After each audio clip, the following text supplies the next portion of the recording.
आज विजयदशमी भी है, जिसमें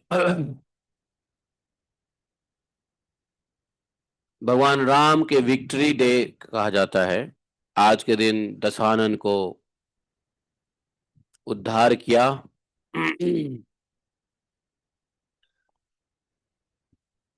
इसलिए लोग रावण के पुतला को जलाते भी हैं। रावण के पुतला को जलाना कितना तर्क संगत है ये तो नहीं कहेंगे, लेकिन वैसे जलाना ही नहीं चाहिए।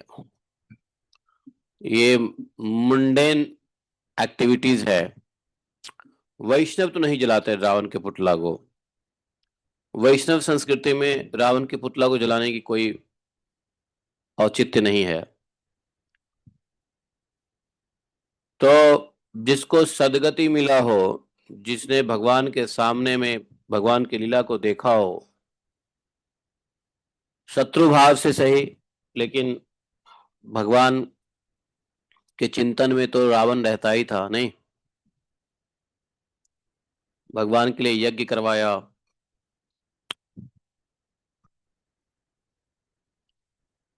तो जैसे पूतना है,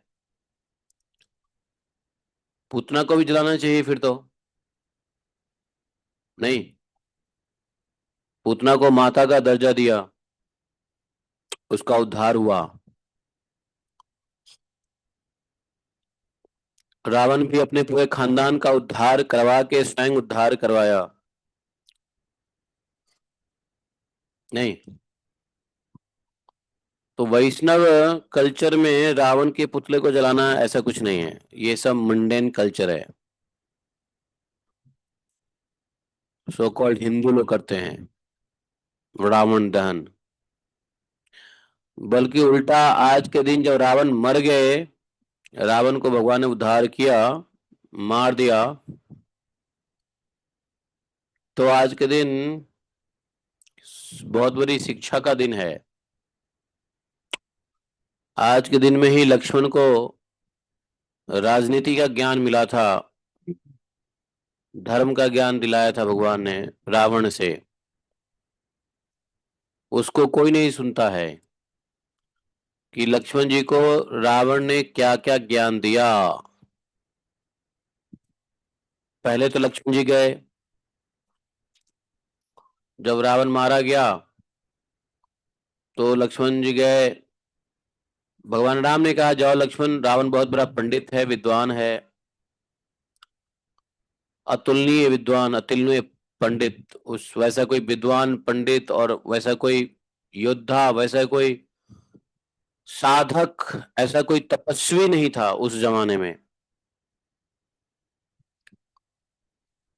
तो तपस्वी में सर्वश्रेष्ठ है, साधकों में सर्वश्रेष्ठ है, पंडितों में सर्वश्रेष्ठ है, और युद्ध में भी, वीरता में भी सर्वश्रेष्ठ है, तीनों लोकों में। तो ये मौका गंवाना नहीं चाहिए। उसके पास जरूर कुछ शिक्षाएं अच्छी है, जाके सीख देख लो, सुन लो,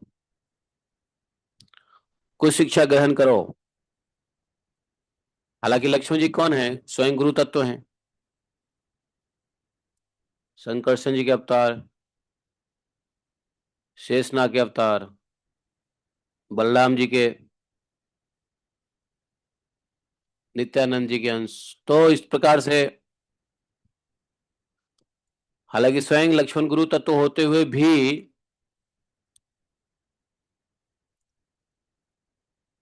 भगवान राम ने कहा उनसे जाके सीखो।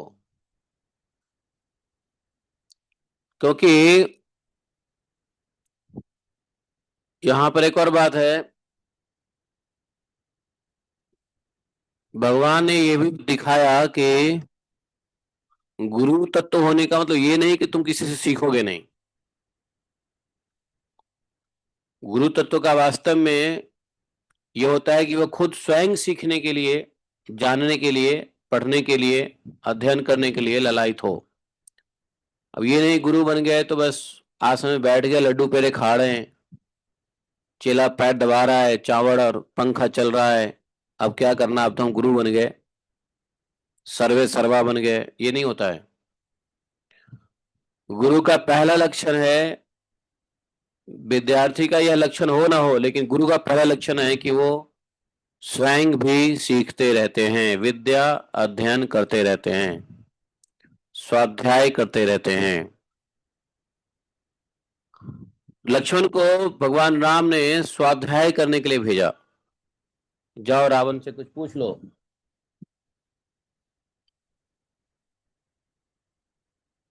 लक्ष्मण जी गए रावण के पास, और ये वाल्मीकि रामायण में मेंशन है कि जब लक्ष्मण जी गए तो सबसे पहले, हालांकि वो गुरु तत्व होते हुए भी उन्होंने थोड़े क्रोधवश सीखने के भाव से नहीं गए, जाकर के उनके सिरहाने पे बैठ गए। सिरहाने के पास में गए, सिरहाना होता है, सिरहाना क्या बोलते हैं, पिलो साइड, वहां जाकर के रावण को प्रणाम किया है और रावण से निवेदन किया है कि भैया राम ने भेजा है आपसे कुछ ज्ञान लेने के लिए। रावण ने आंख खोला, देख करके आंख खोला तो ऊपर ऐसे देखा, देखा ऊपर लक्ष्मण है। अब बताओ, जो ज्ञान लेना है तो सर पे चढ़ के बैठोगे तो ऐसे गुरु देख के ज्ञान देगा, या बाजू में बैठ जाओगे तो ऐसे देख के ज्ञान देगा, या सामने बैठना पड़ेगा? रावण आंख मूंद लिया, कुछ बोला नहीं। ये घटना वाल्मीकि रामायण में लिखा हुआ है स्पष्ट रूप से।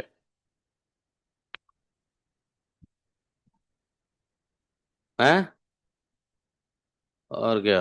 हाँ, तो उसने आंख मूंद लिया, आंख मूंद करके आंख मूंद लिया, थोड़ी देर तक इंतजार किया लक्ष्मण।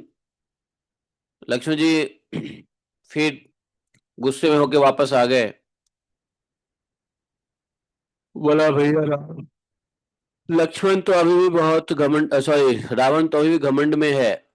उसने मुझे देखा और आंख बंद कर लिया, और आप कहते हैं उससे ज्ञान लो। उसे कौन सी विद्या प्राप्त किया जा सकता है ऐसे घमंडी से? तो भगवान राम समझ गए कि प्रॉब्लम रावण में नहीं है, प्रॉब्लम कहीं ना कहीं लक्ष्मण में है। ऐसा हो नहीं सकता है कि रावण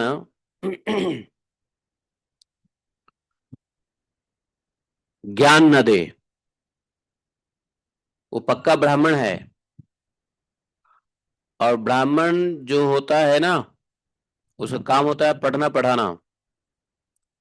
अगर श्रद्धा पूर्वक उसके पास कोई जाता है तो ज्ञान दिए बिना ब्राह्मण रह ही नहीं सकता है। उसका स्वाभाविक कर्म है, मतलब प्राकृतिक गुण है ब्राह्मणों के अंदर। अगर कोई श्रद्धा से पूछे तो ज्ञान देना ब्राह्मण और गुरु का काम होता है।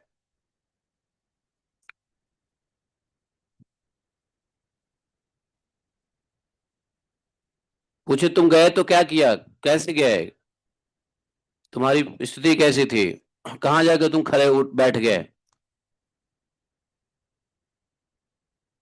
तो लक्ष्मण ने बताया कि हम गए और सर के पास में बैठे थे, जहां पे उनका मुख था। सम्मुख नहीं, सम्मुख नहीं बैठे, जहां पे सर था उसके बाजू में जाके बैठ गए।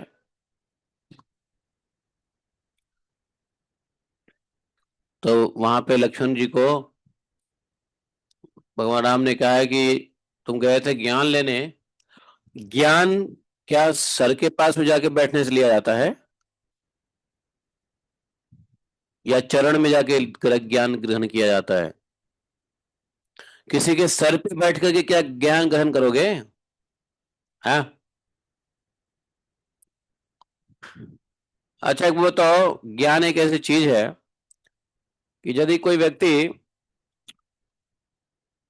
गन पॉइंट लगा दे सर पे और बोले कि हमें ज्ञान दो, गन पॉइंट लगा के बोले हमें ज्ञान दो, गुरु को या ब्राह्मण को या टीचर को, ऐसी स्थिति में कोई भी गुरु, कोई भी टीचर ज्ञान दे सकता है क्या एट द गन पॉइंट?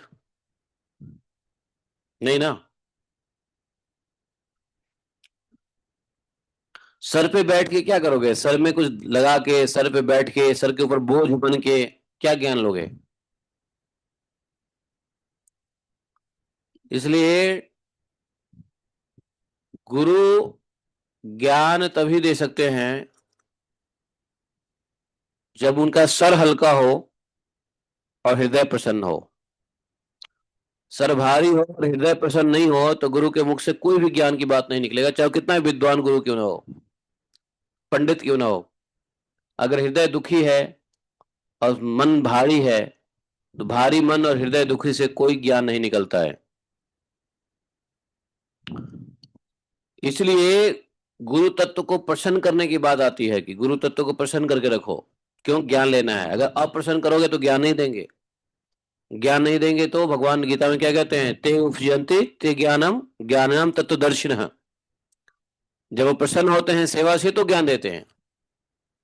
तो प्रसन्नता जरूरी है और प्रसन्नता के लिए सेवा जरूरी है, ज्ञान जरूरी है। ज्ञान के लिए गुरु जरूरी है, गुरु ज्ञान के लिए गुरु की प्रसन्नता जरूरी है, गुरु की प्रसन्नता के लिए गुरु की सेवा जरूरी है।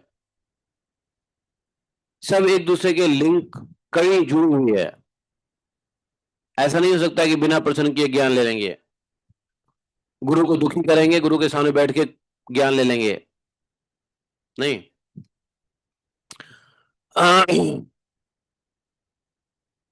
तो लक्ष्मण को राम ने उपदेश दिया है, भगवान रामचंद्र जी ने, कि तुम दोबारा जाओ और इस समय एक शिष्य की भांति जाओ, योद्धा की भांति मत जाओ। उस समय योद्धा की भांति आ गए थे।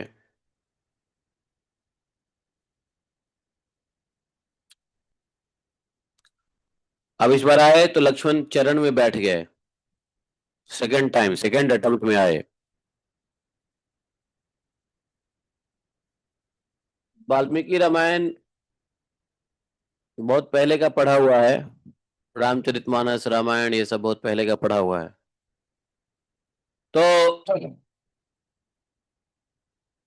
जब चरण में बैठ गए लक्ष्मण जी, तब फिर राम ने देखा, लक्ष्मण ने प्रणाम किया और रावण से कहा कि हमें कुछ ज्ञान दीजिए,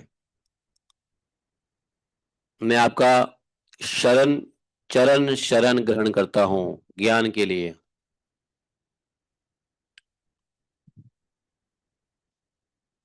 तो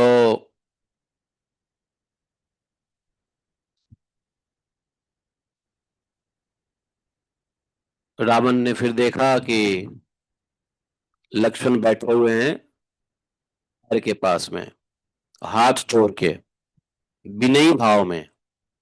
उनका आंख झुका हुआ है, सर झुका हुआ है, आंख मूंदा हुआ है, सर झुका हुआ नहीं, आंख मतलब उनके चरणों में है दृष्टि, सर झुका हुआ है, करबद्ध है, करबद्ध नमस्कार मुद्रा में खड़े हैं। तब रावण ने कहा कि राम लक्ष्मण, अब तुम एक शिष्य की भांति पूछ रहे हो तो जरूर ज्ञान दूंगा। वो भी भगवान राम ने भेजा है तो अवश्य दूंगा, क्योंकि भगवान के कोई भी कार्य, कोई भी आदेश जो होता है वो व्यर्थ नहीं होता है। राम को रावण से अच्छा कोई नहीं समझ सकता है। उस समय रावण के मन में ईर्ष्या नहीं था कि जाओ, दुश्मनी नहीं थी, लक्ष्मण को भगाया नहीं कि तुम मेरे शत्रु हो, अब तुम क्या आए हो, मेरे को बाण मार दिए हो, मुझे मृत्यु की सैया पे लटा दिए हो, और तब भी तुम ज्ञान लेने की बात करते हो। अरे ज्ञान ही लेना होता तो हमको मारे क्यों? गुरु बनाना होता तो पहले गुरु बना लिए होते, मारने की क्या जरूरत है? कुछ नहीं रिएक्शन दिया रावण ने। तो रावण सब होने को जानता था ना, त्रिकालदर्शी था रावण, त्रिकाल विजयी भी था, आगे पीछे सब देख सकता था, कई सिद्धियां उसने प्राप्त कर ली थी शिव जी से।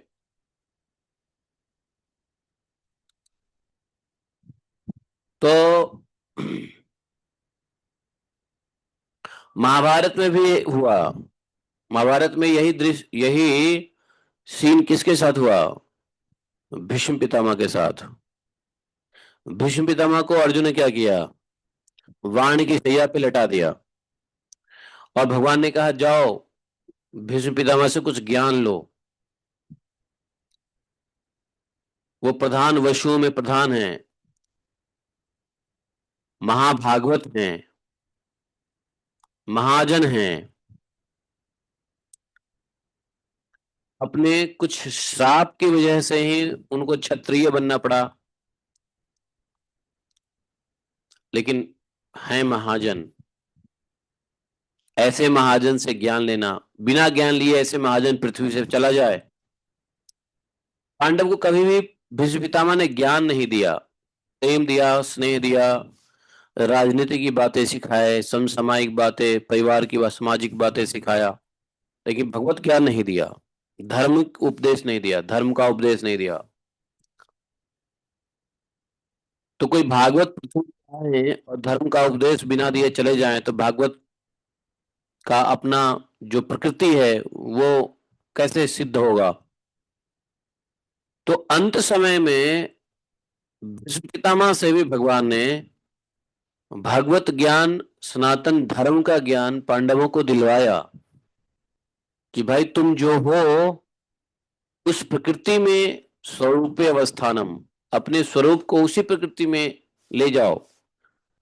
क्योंकि पूरे जीवन में व्यक्ति अपने कर्मों का फल भोगता है, लेकिन अंत में यदि वह अपने स्वाभाविक कर्मों में ही लगा रहेगा तो वह फिर उसकी गति उल्टी हो जाएगी। ध्यान से सुनना इस बात को। आवाज आ रही है, नहीं आ रही है? आ रही है, आ रही है। तो कोई व्यक्ति, ध्यान से सुनो, कोई व्यक्ति यदि अपने प्राकृतिक गुण में शरीर छोड़ता है तो उसको मुक्ति कहते हैं, सद्य मुक्ति। और कोई व्यक्ति अपने स्वभाव में छोड़ता है, स्वभाव मतलब अपने संस्कार में रह के छोड़ता है शरीर, तो उसको फिर बंधन में पड़ना पड़ता है। तो भाई स्वभाव, स्वभाव कैसा है? तो स्वाभाविक चिंतन में यदि हम जाते हैं, यदि किसी का स्वभाव, कोई डॉक्टर है, कोई इंजीनियर है, कोई, तो उसका काम करते करते स्वभाव क्या बन गया? वही जिंदगी भर डॉक्टरी किया, डॉक्टरी की बातें समझ में आएगी, जिंदगी भर स्त्री संग किया है तो स्त्री संग की बात समझ में आएगी, जिंदगी भर जो जो किया रहेगा ना, वही अंत में जाकर के उसको घूमता रहता है दिमाग में। क्योंकि हर दिन जो कार्य करता है और रात में भी रिपीट होती है। जो व्यक्ति पूरे 8 घंटा काम करेगा ना, रात में भी उसको लगेगा मैं औजार लेके काम ही कर रहा हूँ। किसी का कोई काम है गोताखोरी का, तो रात में भी सपने में गोताखोरी देखता रहता है। उसके सबकॉन्शियस माइंड में दिन में तो एक्टिवली कॉन्शियस माइंड में जाता है, और रात को उसका वो गुण स्वभाव कॉन्शियस माइंड में चला जाता है। तो प्राकृतिक गुण जो है वो नहीं है। तो जीव का प्राकृतिक गुण क्या है? भगवान का चिंतन करना। तो इसलिए अंत समय में जीव के अपने प्राकृतिक गुण में शरीर छोड़ने की आवश्यकता होती है। यह मनुष्य कर सकता है, जानवर नहीं कर सकता। जानवर, अब जानवर की प्रकृति क्या है? भोग। तो जानवर जब शरीर छोड़ता है तो भोग को ही दृष्टिकोण में रखते हुए मरते मरते तक जानवर को खाने की इच्छा रहती है, कुछ मिल जाए तो खा लें। जानवर लोग हमेशा 24 आवर खाने के पीछे लगे रहते हैं। भय, मैथुन, 5 4 चीजें होती है ना। क्या क्या होता है?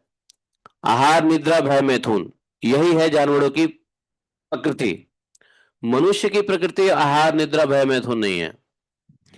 मनुष्य को आहार पे, निद्रा पे, भय पे, मैथुन पे, तीनों पे संयम और नियंत्रण करने की आवश्यकता होती है। और इसको नियंत्रित करके अंत समय में जो जीव की प्रकृति है, मनुष्य योनि में जीव की जो प्रकृति है, वह भगवान का स्मरण करना। अब भगवान के शरण में क्या होगा? सदगति होगी।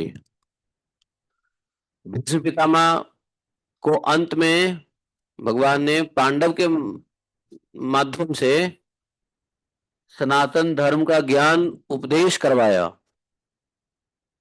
क्योंकि वो महाजन हैं, गुरु तत्व से थे वो। भीष्म पितामह क्षत्रिय थे, लेकिन मूल प्रकृति उनकी क्षत्रिय नहीं थी।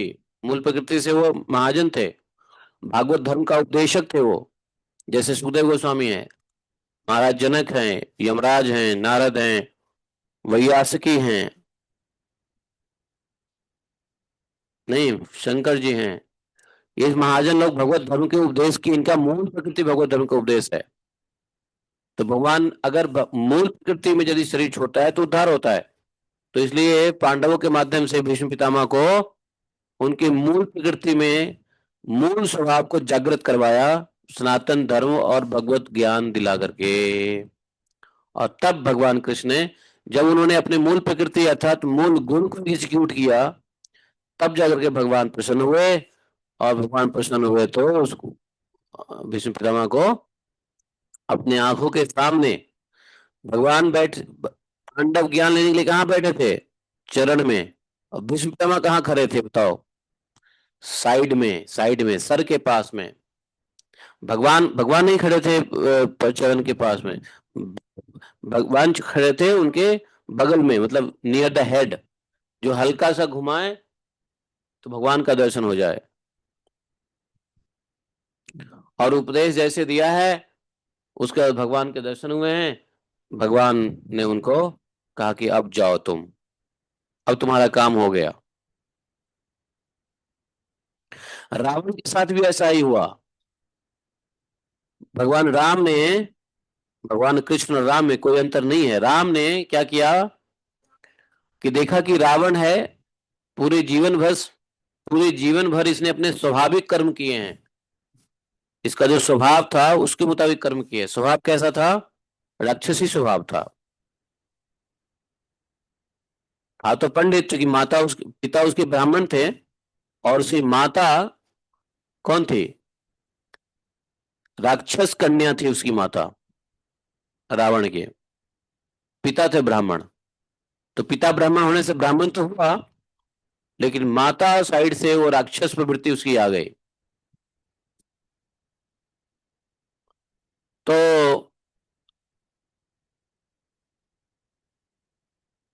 अब इसको उद्धार करना है, तो इसके स्वभाव में यदि मरेगा तो इसका उद्धार नहीं होगा। मारा भगवान ने, लेकिन फिर भी जब तक ये स्वभाव में नहीं आएगा इसका उद्धार नहीं होगा।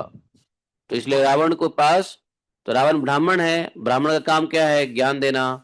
तो इसलिए लक्ष्मण जी को भेजा कि भाई ज्ञान लो, अंत समय में कम से कम ये अपना अपना कार्य तो करे। पूरे जीवन में तो ये इसने ऐसे ही किया, स्वार्थवश सब कुछ किया। अब तो ज्ञान देने का काम करे। तो रावण ने कभी ज्ञान नहीं किसी को दिया, अपने जीवन में कभी किसी को पढ़ाया नहीं। ब्राह्मण का कर्तव्य होता है पढ़ना और पढ़ाना। पढ़ाई तो बहुत किया, पंडित बन गया, लेकिन पढ़ाया नहीं किसी को उसने। समझे? भगवान ने उसको पढ़ाने का मौका दे दिया, ज्ञान देने का मौका दे दिया। लक्ष्मण को रावण ने उपदेश दिया है, बहुत अच्छा उपदेश दिया है। कभी मौका मिला तो वाल्मीकि रामायण से आपको बताएंगे, जबरदस्त। और नाना प्रकार के उपदेश दिया है, जिसमें उपदेश के बाद सारांश से बुलेट पॉइंट्स दिए हैं कि लक्ष्मण, यदि तुम्हारे मन में अच्छी इच्छाएं हो तो तुरंत कर लेना, आलस मत करना। बुरी इच्छाएं हो तो उसको थोड़ा सोचना, धीरे कर देना। बुरी इच्छाएं आने पे डिले कर दोगे, उसको देरी कर दोगे तो शायद वो बच जाओगे, लेकिन अच्छी इच्छाएं यदि डिले कर दिया तो उस तुम पुण्य के भागी से बच जाओगे। मतलब बेरफ्त हो जाओगे, मतलब वंचित हो जाओगे पुण्य कर्मों से। इसलिए पुण्य कर्म यदि मन में आए, अच्छी बातें दिमाग में आए, तो उसको शुभ मुहूर्त मत देखना। उसने एक सूत्र दिया था रावण ने, शीघ्रम शुभम। कहा कि देखो, अच्छी चीज करने के लिए ज्योतिष शास्त्र में शुभ मुहूर्त का विधान है, लेकिन मैं कहता हूं कि यदि अच्छी चीजें मन में आ जाए तो शीघ्रम शुभम कर दो। उस वक्त ये मत देखो कि कौन सा मुहूर्त है, क्या है। तो इसलिए तब से रावण के इस प्रवचन से ये बात जगत में फैला है कि शीघ्रम शुभम, जो शुभ है उसको शीघ्रता से कर लो। समझे? रावण की माता का नाम क्या था? किसी को पता है? हैं? क्या? कैक्सी। कैक्सी कौन थी? कैक्सी कौन थी? हैं? माँ थी, लेकिन कैक्सी कौन थी? राक्षस की पुत्री। राक्षस की पुत्री। उनके पिताजी का क्या नाम था? याद नहीं है। सुमाली। सुमाली नाम का एक राक्षस था, उनकी पुत्री थी ये कैक्सी। और कैक्सी और इनके जो पिताजी थे वो कौन थे? इनके पिताजी कौन थे? ब्रह्मा जी के मानस पुत्र पुलस्त के पुत्र थे, विश्वश्रवा। विश्वश्रवा पुलस्त जी के पुत्र थे, जो ब्रह्मा जी के, अर्थात रावण के दादाजी ब्रह्मा जी। बताओ। रावण के दादाजी, दादाजी नहीं, परदादा ब्रह्मा जी। रावण के दादाजी पुलस्त ऋषि थे, विश्वश्रवा पुलस्त के पुत्र थे, और पुलस्त मानस पुत्र थे ब्रह्मा जी के। तो ब्रह्मा जी परदादा थे, अर्थात ब्रह्मा जी के परपोते थे रावण। क्या बात करते हो? उसका पुतला जलाओगे आज? है? तो और भी बहुत सारे नीति शास्त्र का ज्ञान दिया रावण ने लक्ष्मण को। बहुत बहुत अच्छा प्रसंग है वो। कभी मौका मिला तो ये सब पढ़ना चाहिए। मैं पहले से प्रिपेयर नहीं हूं, मैं नहीं तो मैं निकाल के रखता था, ध्यान में नहीं आया। नहीं तो प्रसंग निकाल के रखता, क्योंकि आज के दिन में रावण को जलाओ मत। रावण से ज्ञान तो ले लो, जला दोगे तो भगवान राम ने भी नहीं कहा था इसको तुरंत जला दो। क्यों जलाओ? है? जलाने की बात तो हुई नहीं थी, संस्कार करने की बात भगवान ने कहा था। यहां तक कि विभूषण को भी नहीं कहा कि जलाओ, संस्कार करो। जलाना और संस्कार में अंतर होता है। रावण के पुतले को जलाया जाता है, संस्कार नहीं किया जाता है। भगवान ने रावण को नहीं जलाया। कलयुग के बेवकूफ प्राणी लोग रावण को जला रहे हैं। बताओ कौन से शास्त्र में, कौन से पुराण में रावण के पुतले को जलाने का अनुशंसा है? कहीं नहीं मिलेगा, कहीं नहीं मिलेगा आपको। रावण के पुतले के जलाने की अनुशंसा कहीं नहीं है। ये सब कॉन्कॉक्टेड है, ये सब फिल्मों के द्वारा शुरू किया हुआ जन सामान्य फेस्टिवल है, जिसके नाम पे देखो अभी कितनी आज के डेट में कितनी लड़ाइयाँ होंगी, झगड़े होंगे, हिंदू मुस्लिम होगा पता नहीं। पिछले बार एक बार मैंने सुना था कि पंजाब में रावण दहन था, और रावण दहन के वो ग्राउंड था, ग्राउंड के पास से एक रेलवे लाइन गुजर रहे थे, भीड़ इतनी उमड़ी कि रेलवे लाइन में लोग कट गए। ऐसे ही कुछ पिछले पिछले साल की घटना थी। कहीं पे कुछ हो जाता है, कहीं पे कुछ हो जाता है, बेकार है ये सब।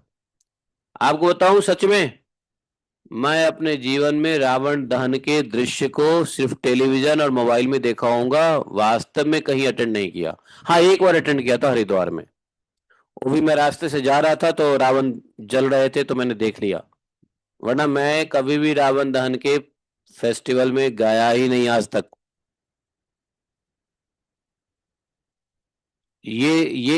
ना मेरे को कभी एक्साइटमेंट रहा कि ओ रावण दहन हो, चलो देखते हैं, रावण दहन है, चलो देखते हैं। कभी नहीं, कभी नहीं गया। ऐसा नहीं कि मुझे ज्ञान था, लेकिन प्रतिवर्ष ही नहीं गया, स्वाभाविक तौर से गया ही नहीं, ऐसी प्रवृत्ति नहीं रही। कभी नहीं गया, होता था मेला जल, लेकिन मैं नहीं जाता था। बाद में पता चला कि भाई रावण को क्यों जलाया ना, रावण को नहीं जलाना चाहिए था।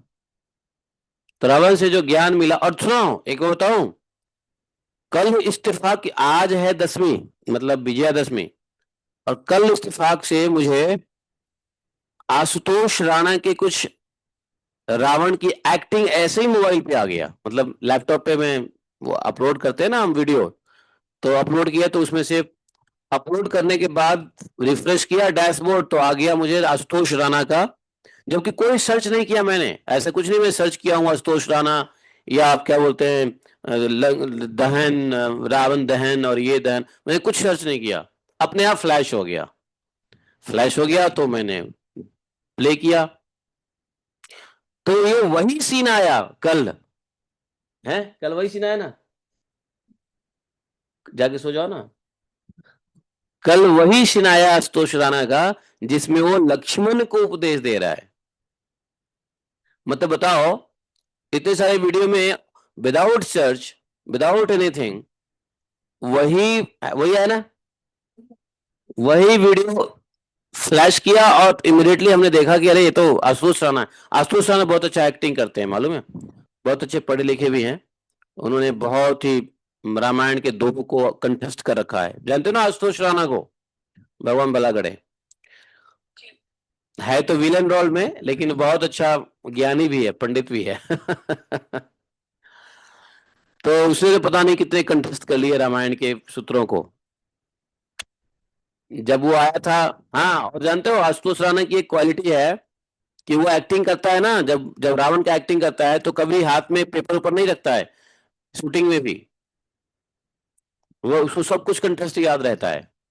वो एक बार आया था वहां वृंदावन में प्रेमानंद बाबा से मिलने के लिए, तो मैंने देखा था कि वो बाबा को इतने सारी रामायण की सुना दिया, इतने सारे ज्ञान की बातें बुलेट सुना दिया। बाबा ने कहा कुछ सुनाइए हमें भी, तो उसने सुनाने लगा धराधर धराधर धराधर, है कि नहीं। हमने कहा देखो यार, एक इतने भारी संत के सामने ज्ञान की बातें कर रहा है तो उसको ज्ञान कितना होगा जिसकी कॉन्फिडेंस में वो बोल रहा है। एक होता है ज्ञान होने के बावजूद भी कोई बड़ा संत महात्मा गुरु सामने हो तो आदमी के पैर हाथ कांपने लग जाते हैं, ज्ञान चली जाती है पिछले पॉकेट में, नहीं बोल नहीं पाता आदमी।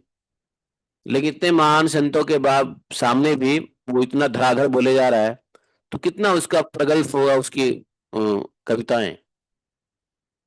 और पक्का सनातनी है वो आशुतोष राणा जी। तो कल उसका आ गया और वही एपिसोड आया जो लक्ष्मण को ज्ञान दे रहे हैं। मैंने सोचा यार ये ऐसा कैसे हुआ, तो सही बात है, तो ये रावण ने ही भेजा हुआ एपिसोड कि भाई हमें जलाओ मत, हमसे ज्ञान ले लो। वो भी एक दिन पहले। उस दिन नहीं, एक दिन पहले। हमने कहा रावण जी आप मुझे क्यों आए मुझे कहने के लिए, हम कौन से, हम क्या रोक देंगे, है।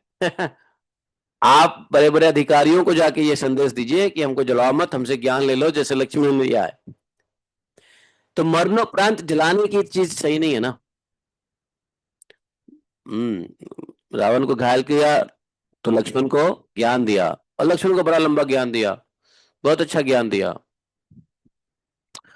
उन्होंने रावण और लक्ष्मण के बीच में, रावण और राम के बीच में, अपने और राम के बीच में क्या हुआ, हाँ, रावण और राम के बीच में क्या, वो बता रहा था कि रावण साधना से राज्य तक पहुंचा, और राम के लिए राज्य सामने रखी हुई थी, और राज्य से वो साधन के लिए निकले, साधना के लिए निकले, तपस्या के लिए निकले, वो तपस्या करके राजा बना, और भगवान राम राजा बन के भी तपस्या करने निकल गए। है ना।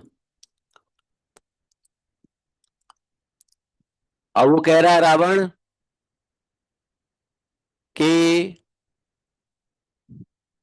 हमारे तो दोनों हाथ में लड्डू हैं। अब वास्तव में रावण के दोनों हाथ में लड्डू थे। बोलता है कि हम तो भक्ति करते हैं तो शिव की, और मित्र शत्रुता करते हैं तो राम से, तो राम से शत्रुता की और मित्रता किया शिव से। तो व्यक्ति किसको याद करता है? या तो शत्रु को याद ज्यादा करता है या मित्र को करता है। मित्र को कम याद करता है, शत्रु को अधिक याद करता है। ये नारद जी भी भागवत में कह रहे हैं, किसको? युधिष्ठिर को, राजसूय यज्ञ में, कि युधिष्ठिर, मुझे तो कहीं ना कहीं लगता है कि भगवान अपने शत्रुओं पे जल्दी कृपा कर देते हैं, बल्कि अपने भक्तों पे कृपा करने बहुत लंबा समय लगाते हैं। शत्रुओं पे जल्दी कृपा करते हैं, जैसे शिशुपाल पे किया, दंतवक्त्र पे किया। हाँ? तो शत्रुओं पे कहते हैं, अपने शत्रुओं पे तो अतिशय जल्दी कृपा करते हैं भगवान, परम पद दे देते हैं। उतना पे देखो कैसे कृपा कर दिया। तो और मित्रता में जितना व्यक्ति याद नहीं करता है, उससे अधिक व्यक्ति शत्रुता को याद करता है, शत्रु को ज्यादा याद करता है। तो शत्रु भाव में रावण ने राम को लिया, और मैत्री भाव में शिव जी को लिया।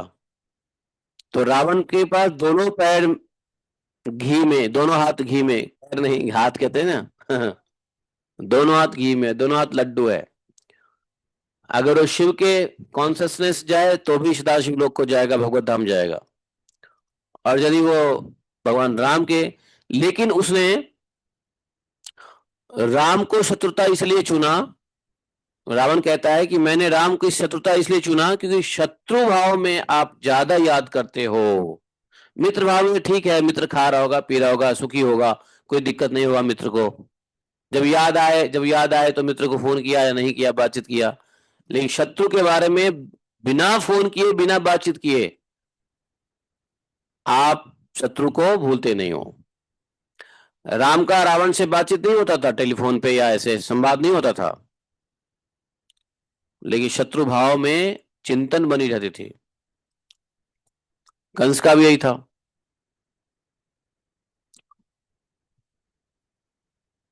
हाँ, वो भी बताया है, और भी बहुत सारी चीजें बताई है। वही तो शत्रु भाव की बात कर रहा हूँ। तो इसलिए रावण ने ये कहा था कि चूंकि शत्रु को आप इतना केयरफुली आप अ, शत्रु को आप इतना केयरफुली आप याद करते हो, तो इसलिए शत्रु का चुनाव आप बढ़िया से करो। क्या करो? शत्रु का चुनाव उत्तम क्वालिटी का होना चाहिए। शत्रुता किसी नीचे लोग से नहीं होनी चाहिए। शत्रुता हो तो अपने से हायर लेवल के लोगों से होनी चाहिए, क्योंकि हायर लेवल की लेवल से जो शत्रुता होती है ना, उसमें भी आपको फायदा ही होगा। जीत में भी फायदा और हार में भी फायदा। लेकिन नीचे लोगों की अगर शत्रुता कर लोगे, नीच लोगों से शत्रुता करोगे, तो हार जाओगे तो महा नुकसान, और जीत भी जाओगे तो कोई ज्यादा ग्लोरी नहीं है। रामन ने ये बात बहुत अच्छी कही। तो इसलिए मित्रता तो किसी से भी कर, सबसे मित्रता करनी चाहिए, छोटा हो बड़ा हो कोई बात नहीं है। लेकिन शत्रुता में कहता है रावण की, लक्ष्मण, शत्रुता में चुनाव करना चाहिए कि आप किससे शत्रुता करने जा रहे हो। छोटे मोटे लोगों से शत्रुता करोगे तो आपकी हार या जीत में भी आपका कुछ नहीं होने वाला। हार गए तो वैसे ही बेड़ा गर्क हो जाएगा, और जीत गए तो भी कोई बड़ी शाबाशी नहीं होगी। छोटे मोटे लोग इसलिए, लेकिन इसलिए शत्रु हमेशा अपने से हायर क्वालिटी, हायर स्टेटस वालों को बनाओ। समझे? उसकी चिंतन बनी रहेगी, उसके गुण याद आते रहेंगे, उसकी पराक्रमता याद आता रहेगा। और भगवान का गुण ही तो याद करना है, भगवान का रूप ही तो याद करना है, भगवान का नाम ही तो याद करना है। तो रावण अपने से श्रेष्ठ राम को शत्रु इसलिए बनाया। लक्ष्मण को कहा कि मैंने राम को इसलिए शत्रु बनाया कि शत्रु भाव से हमें राम का नाम, रूप, गुण, उनकी ख्याति, उनकी प्रशंसा, उनका पराक्रम, ये हमको याद आता रहे। रावण बोला कि मैं कभी भी, जब से राम के बारे में सुना, मैं समझ गया ये वही राम है। मैं जानता था कि राम आएंगे और हमें उनसे शत्रुता ही लेनी है। और जब राम स्वयं आए तो मैं अपना उद्धार क्यों करवाऊं? मैंने अपने पूरे खानदान को राम से उद्धार करवाया।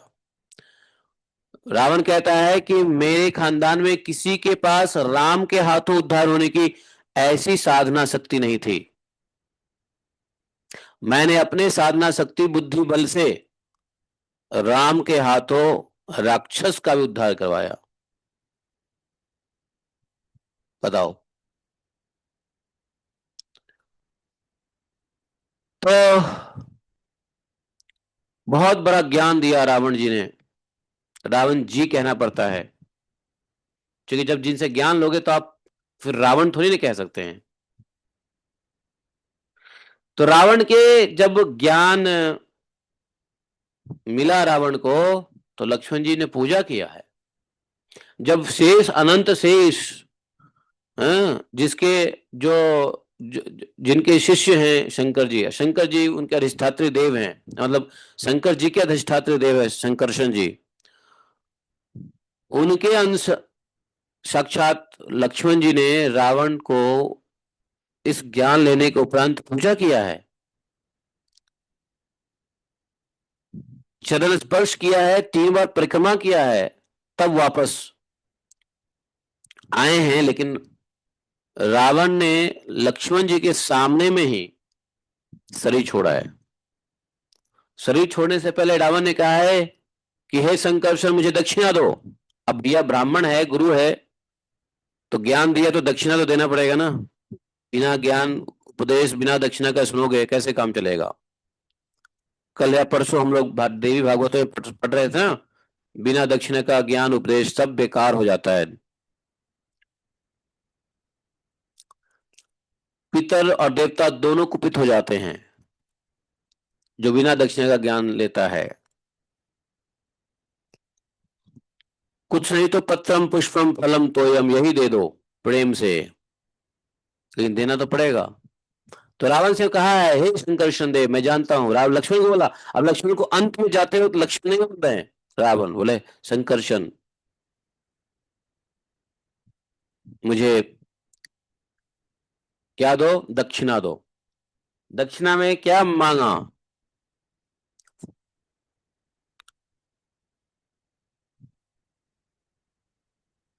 दक्षिणा में क्या मांगता है रावण? भगवान राम के चरण का मैं निधि ध्यासन कर सकूं, ऐसा मांगता है रावण। बताओ। जिस प्रकार मैं शत्रु भाव में राम को स्मरण करता रहा, अब वो परमेश्वर भाव से हमें हमेशा। तो रावण साधारण थोड़ी ना था, स्वयं जय था रावण, जय। कुंभकर्ण विजय था।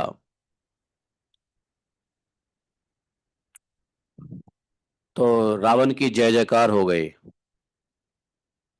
तो आज दशहरा है, आप लोग भी रावण के प्रति शिक्षात्मक बुद्धि रखिए। बाकी ये सब तो लीला है। रावण को मारना सिर्फ राम के बस की है। आज के साधारण मनुष्य क्या रावण को जलाएगा? बताओ, क्या रावण को मारेगा? लोग रावण का पुतला बना लेते हैं, उसे बम सेट कर देते हैं, उड़ा देंगे रावण को। अरे तुम्हारे अंदर क्या औकात है?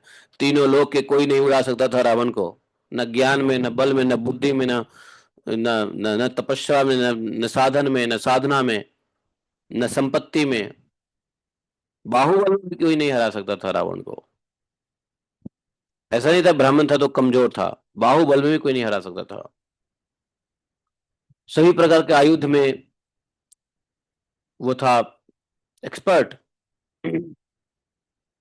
जय था, भगवान का जय।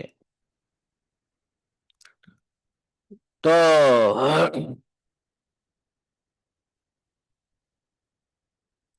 रावण के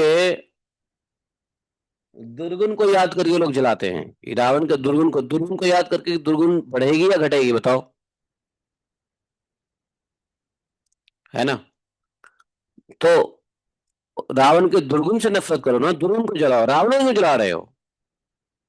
अंग्रेजी में कहावत है, hate the sinner not the sin, hate the sin not the sinner, ऐसा है ना, ये कहते हैं ना अंग्रेजी में, hate the sin not the Sinner.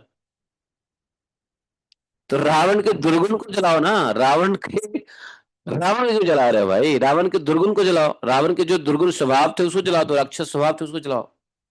वो नहीं जलाएंगे, उसको तो खूब याद करके उसको जलाएंगे। रावण को जलाएंगे तो रावण को जला दिया तो बचा क्या, रावण का दुर्गुण। कलयुग में और जितना रावण जलाओगे उतना ही दुर्गुण फैलेगा, की बात है, जितना रावण के पुतले जलाओगे उतना दुर्गुण फैलेगा, क्योंकि उसके स्वभाव दुर्गुण को नहीं, राक्षसी गुण को नहीं जलाया, जलाया तो रावण को। पाप को नहीं जलाओगे तो क्या फायदा है, तो फिर भी रहेगा ना, नहीं, हजारों पापी को जला दो, आप तो अपना घर दूसरा चुनता रहेगा, पापी ढूंढता रहेगा। तो ये सब उल्टी बातें हैं। आप लोग सोचोगे ये क्या हो गया, ये लोग, है ना, लेकिन ये सब बात सुने कौन, इसलिए वैष्णव कल्चर में रावण दहन का कोई इंपॉर्टेंस नहीं है। देयर इज नो पॉइंट, वैष्णव कभी भी रावण दहन नहीं करते हैं। रावण स्वरूपतः लीलावश वो राक्षस हो, रावण हो, लेकिन वास्तव में वैष्णव है, महावैष्णव है, जय विजय है, भगवान के पार्षद हैं, भगवान के निज पार्षद हैं। तो स्वरूप से कुछ भी हो, स्वरूप तो उनका भगवान का पार्षद ही है, शरीर से कुछ भी हो। तो ये वैष्णव कल्चर नहीं है, इसलिए आप लोग अपने को वैष्णव समझने वाले कभी रावण दहन न देखे, न पार्टिसिपेट करे, न खुश हो, बल्कि आज के दिन पुस्तक खंगालिए और रावण के उपदेश को सीखिए, और पूरी दुनिया के लिए भगवान, अच्छा भगवान राम ने लक्ष्मण को इसलिए भी नहीं भेजा कि लक्ष्मण को ज्ञान की आवश्यकता है, लक्ष्मण तो स्वयं गुरु तत्व है, उनको उनको तो ज्ञान है ही। वास्तव में रावण ने पूरे संसार के लिए रावण के दुर्गुणों को याद करके नफरत ना करे, बल्कि उनके ज्ञान को अपनाए, है कि नहीं। तो पूरे संसार के लिए भगवान ने ज्ञान, भगवान नाना प्रकार से जीवों को ज्ञान दिलाने की कोशिश करते हैं, उसमें रावण लक्ष्मण के उपदेश से भी भगवान ने जन साधारण को ज्ञान देने की ही कोशिश किया, लेकिन कलयुग में ज्ञान लेने के बजाय लोगों ने उसके दुर्गुण को ही याद करके जलाने लग गए, नहीं। तो कलयुग की ऐसी कृपा होती है। हरे कृष्णा। तो हो गया जी, हम लोगों ने रावण को श्रद्धांजलि दे दी, नहीं।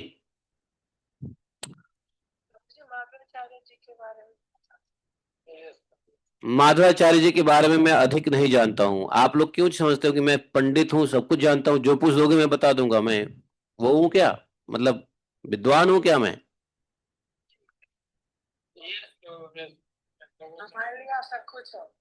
अगर आप अपने प्राइमरी स्कूल के टीचर को विद्वान समझने लगोगे तो ये तो आपकी मतलब बुद्धि कम वाली बात है ना।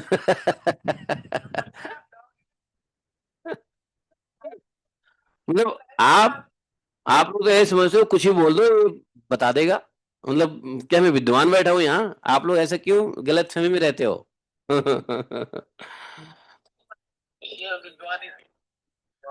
डॉक्टर फाक्टर जाए तेल लेने भाड़ में। मैं कह रहा हूँ कि माधवाचार्य जी बस हमारे बोनाफाइड चार संप्रदाय के एक संप्रदाय के गुरु हैं, प्रवर्तक हैं, निदेशक हैं, डायरेक्टर हैं, एस्टेब्लिशर हैं, समझे। और जिस माधव संप्रदाय में हम लोग भी अपने को मानते हैं, क्योंकि चैतन्य महाप्रभु माधवाचार्य जी के फिलॉसफी को, माधवाचार्य जी के कोर फिलॉसफी को ही एडॉप्ट किया था, और उसमें थोड़ा भक्ति को जोड़ दिया था, समझे। माधवाचार्य जी आए थे कब, 1238 में आए थे, 1238, समझे। और वो ब्राह्मण घर में थे, ये जितने चारों संप्रदाय के जो आचार्य हुए हैं सब ब्राह्मण कुल में उत्पन्न हुए हैं। तो जिस जिस जिस जिस ब्राह्मण कुल का नाम था उसका नाम था तुलु। तुलु ब्राह्मण। जैसे कर्नाटक में आज भी है तुलु ब्राह्मण, नहीं है? जानते हो कि नहीं जानते हो? तुलु ब्राह्मण पहले हुआ करता था, आज है कि नहीं आजकल कर्नाटका में? तु, हाँ, तुलु भाषा है, लेकिन एक ब्राह्मण का एंसेस्ट्रल तुलु ब्राह्मण कहलाते थे। माधवाचार्य महाराज।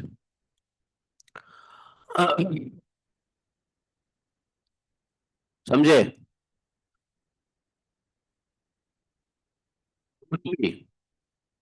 एक जगह है पाजका, पाजक। पाजक जानते हो? उडुपी के पास में पाजक है। क्षेत्र। पाजक क्षेत्र, हाँ। गए हो आप कि नहीं गए उडुपी में? सभी लोग आते हैं वहाँ पे। हाँ, तो आज बहुत बड़ा फेस्टिवल होगा। पाजक क्षेत्र है उडुपी के पास में, वहां पे इनका जन्म हुआ था। वेदावती इनके माताजी का नाम था। 1238 की बात है। समझे? और इनके पिताजी ने जन्म के उपरांत जो नामकरण संस्कार होता है, वो संस्कार क्या रखा था मालूम है? नाम क्या था इनका? माधवाचार्य जी का बचपन का नाम क्या था? Birth name? वासुदेव। वसुदेव। बचपन से ही बड़े तेज थे, तेजस्वी थे पढ़ने में लिखने में। यहां तक कि physically he was very fit. बहुत वंडरफुल उनका शरीर था। मजबूत भी थे, खेलते भी थे, कूदते भी थे। समझे? उनका सबसे फेवरेट क्या होता था मालूम है? कुश्ती। वो बचपन में कुश्ती और स्विमिंग खूब करना अच्छे से जानते थे। समुद्र में स्विमिंग कर लेते थे। समुद्र पास में है ना उडुपी में। और उस क्षेत्र के पास में ही समुद्र है ना माता जी। पाजर क्या नाम है? जी जी। पाजिका, पाजिका। पाजिका समुद्र किनारे ही है ना? हाँ, थोड़ा दूर है मगर नजदीक है। नजदीक ही है। तो बचपन में खूब समुद्र में जो स्विमिंग नहीं कोई कर सकता है, समुद्र में स्विमिंग के एक्सपर्ट थे ये। बड़े मतलब कहते हैं ना,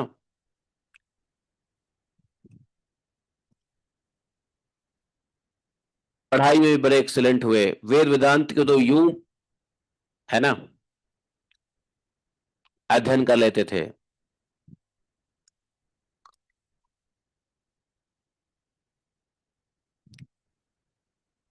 वो अपने जीवन में बहुत सारे मिरेकल भी किया। उसमें धर्म के प्रचार करने के लिए आचार्य लोग मिरेकल भी करते थे। क्यों? क्योंकि लोगों को ज्ञान देंगे तो ज्ञान के लेवल में वो भी आने में उतना, मतलब ज्ञान से इतना जल्दी नहीं वो भगवान पे विश्वास कर सकते थे जितना वो मिरेकल से होता था। तो उन्होंने बहुत सारे मिरेकल किया। उनके बारे में बहुत डिटेल है।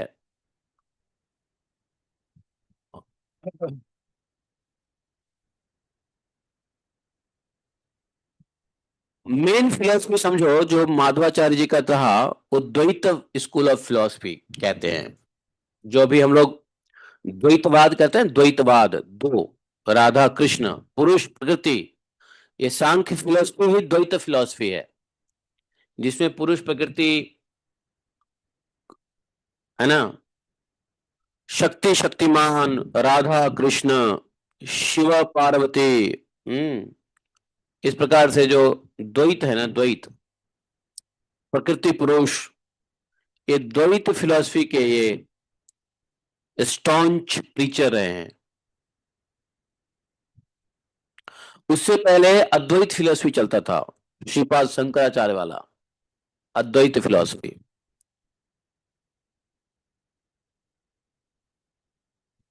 इन्होंने बाकी वैष्णव से थोड़ा सा डिफरेंटली षड वैष्णविज्म हल्का सा उन्होंने अपने को डिफरेंट किया। जो रामानुजाचार्य का जो श्री वैष्णव संप्रदाय है, उससे थोड़ा सा हल्का सा किस मामले में?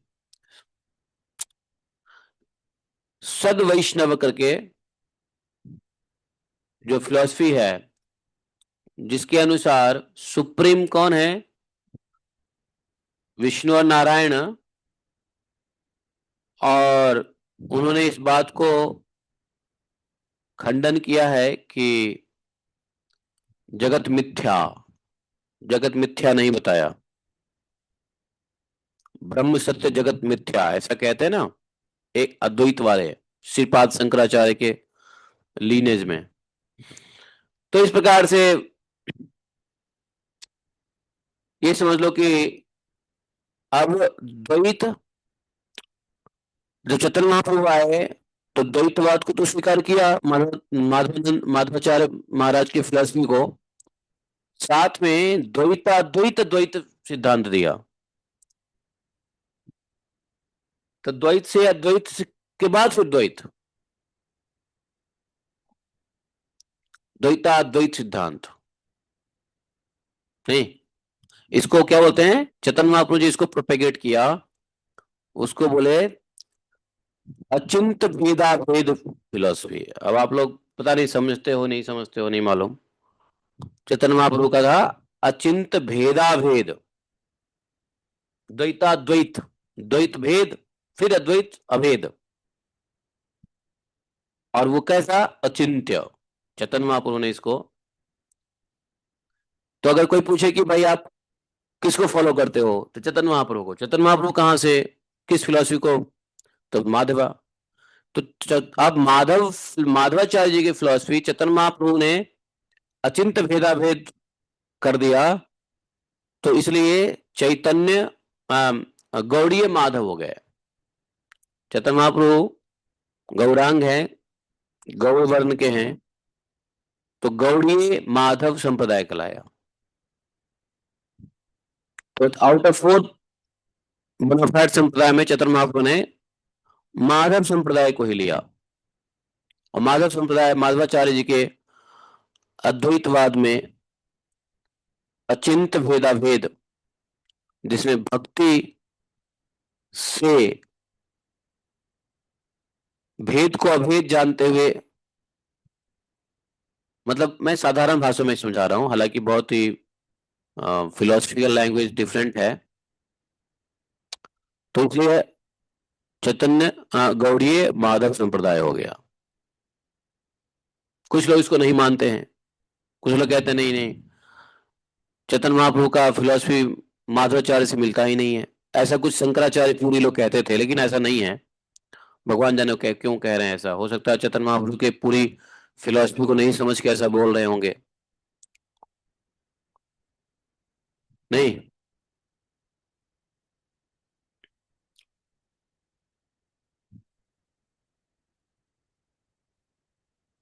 माधवाचार्य आज भी हैं, ऐसा नहीं है कि नहीं है। माधवाचार्य आज भी हैं, आज भी माधवाचार्य कहाँ हैं? हाँ, हाँ, वहाँ पे उनके अभी भी नाखून बढ़ते हैं सब कुछ। हाँ, कहाँ पर? बद्रीनाथ। बद्रीनाथ में माधवाचार्य जी आज भी हैं, और आज भी he is learning from Ved Vyas. Ved Vyas से आज भी शिक्षा ग्रहण कर रहे होते हैं। बद्रीनाथ में, आपने बद्रीनाथ में माधवाचार्य जी का मंदिर देखा है? गए थे तो? हाँ, तो वहां लोगों ने बताया कि नाक, इनके नाखून बढ़ते हैं, ये बढ़ते हैं, बढ़ते हैं। हाँ, तो आज भी माधवाचार्य जी हमारे बीच हैं। जो लोग बद्रीनाथ जाएं उनका दर्शन कर सकते हैं, समझे? जरूर करो। माधवाचार्य जी ने बहुत सारे ट्रेडिशनल बुक्स के ऊपर कमेंट्री लिखा है। 40 से ऊपर ग्रंथ का उन्होंने खुद इजी लैंग्वेज किया है लोगों को लिए, हालांकि संस्कृत में ही है। तो ऐसे माधवाचार्य जी के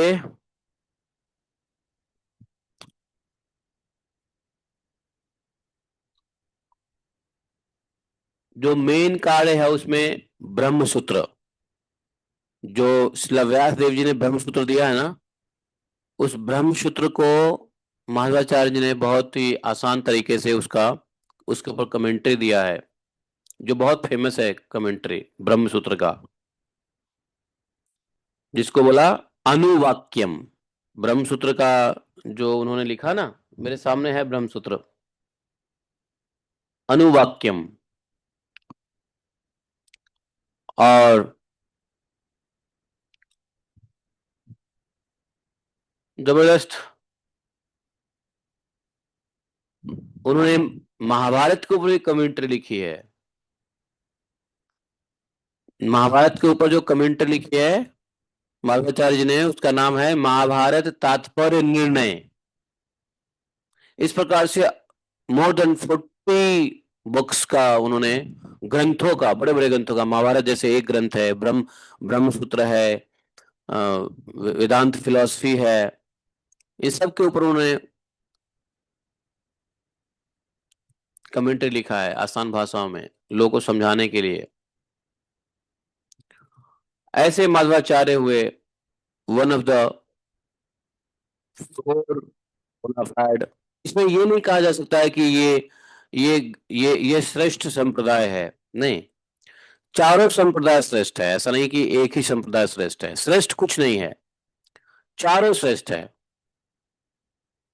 बोले कि कैसे चारों श्रेष्ठ है, तो जैसे गाय के 4 थन होते हैं ना, 4 थन में से, चारों थन में से दूध निकालो और पूछो कि कौन से थन का दूध श्रेष्ठ है।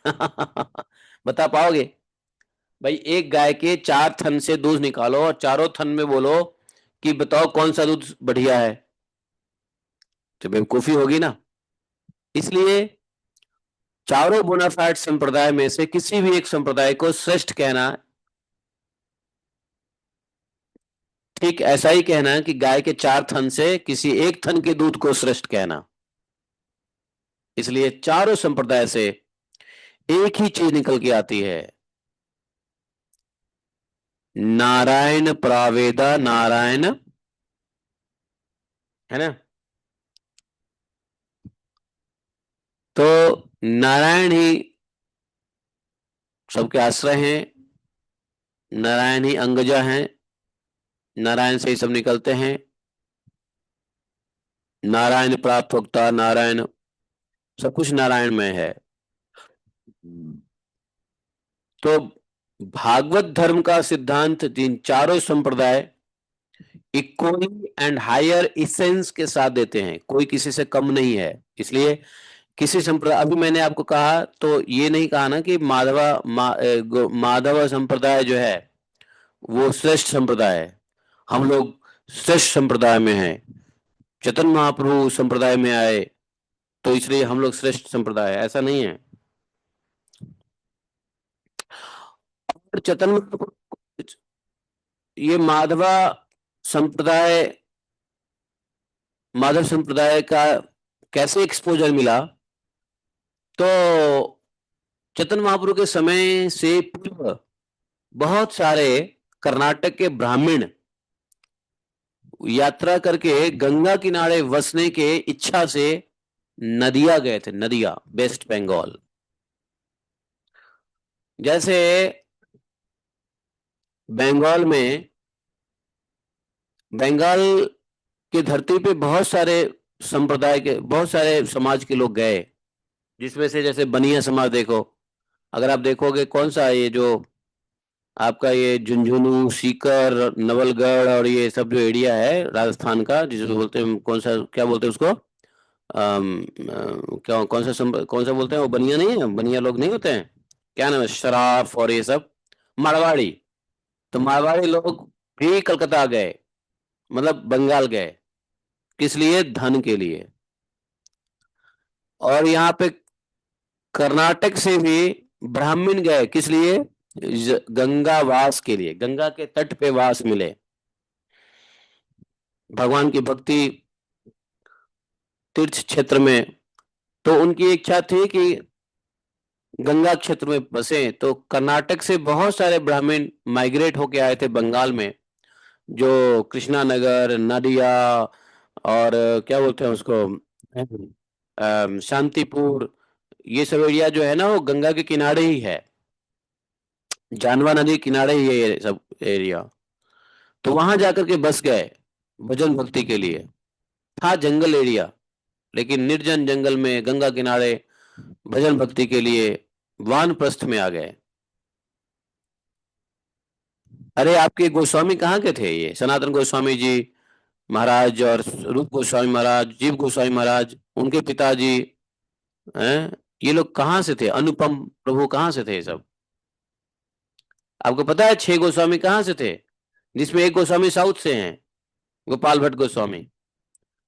नहीं, और बाकी जो गोस्वामी है वो कहाँ से थे? कर्नाटक से आए हुए हैं।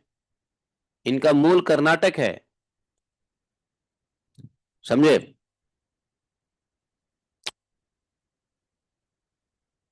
कर्नाटक में भक्ति बड़ी होती है। कर्नाटक में भक्ति देवी आके क्या हो गई? बड़ी हो गई, पली बड़ी। जन्म कहाँ हुआ, कहाँ से निकली? द्रविड़ देश से, साउथ से। इसलिए आचार्य लोग साउथ में आए। और पली बड़ी कहाँ, बड़ी कहाँ हुई भक्ति देवी? कर्नाटक में। और बूढ़ी कहाँ हो गई भक्ति देवी, बताओ? भक्ति देवी बूढ़ी कहाँ हुई? नहीं जानते? नहीं, गुजरात में। गुजरात में आके बूढ़ी हो गई। ये पद्म पुराण में श्रीमद् भागवत के महात्म्य में आता है। नारद जी को भक्ति देवी कहती हैं कि मैं उत्पन्न तो हुई द्रविड़ देश में, कर्नाटक में आके थोड़ी सियानी हुई, बड़ी हुई, जवान हुई, और बुढ़ापा आ गया कहाँ? गुजरात में। गुजरात में, और बुढ़ापा आया तो जब वहां से लड़खड़ाते हुए वृंदावन आई तो भक्ति देवी फिर से जवान हो गई, लेकिन ज्ञान वैराग्य बूढ़ा ही रहा है। जिसको पुनः स्वस्थ ज्ञान वैराग्य को स्वस्थ करने के लिए नारद जी ने क्या किया? श्रीमद् भागवत का अनुसंधान किया, और श्रीमद् भागवत की कथा अपने भाइयों के मुख से सुना, सनक आदि ऋषियों के मुख से। तो कर्नाटक में जो ब्राह्मण होते थे, अब पता नहीं कर्नाटक में कितने ब्राह्मण है, कितना बचे हुए हैं। कर्नाटक में भक्ति माता जवान हुई, बचपन से जवान हुई, समझे? तो कर्नाटक से माइग्रेट हुए बहुत सारे ब्राह्मण्स जानवा नदी के तट पर भजन भक्ति के लिए। तो उसी में से ये हमारे सनातन गोस्वामी और जीव गोस्वामी आए। जीव गोस्वामी बाई रूट बंगाल से नहीं है, बंगाल से हैं, बट उनका रूट कहाँ है? कर्नाटक है। आप लोगों को पता है नहीं है ये सब बात? किसी को पता है ये सब बात? नहीं पता है, या सिर्फ हम ही बताए जा रहे हैं? किसी को नहीं पता है?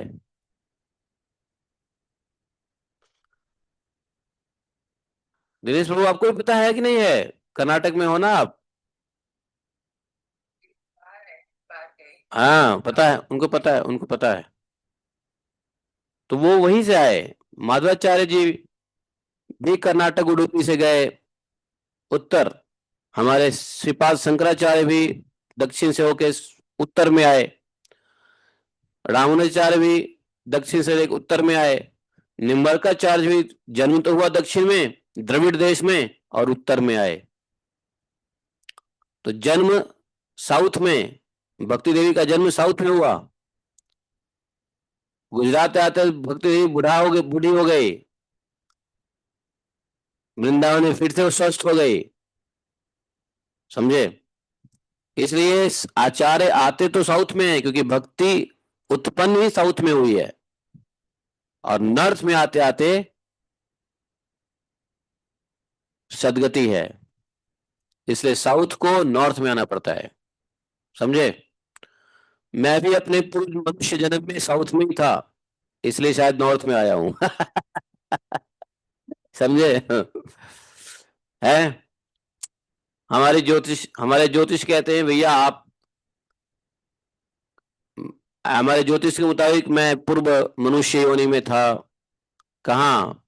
उडुपी से और नीचे चले जाओ, केरला में कौन सी जगह है वो, गुरुवायूर।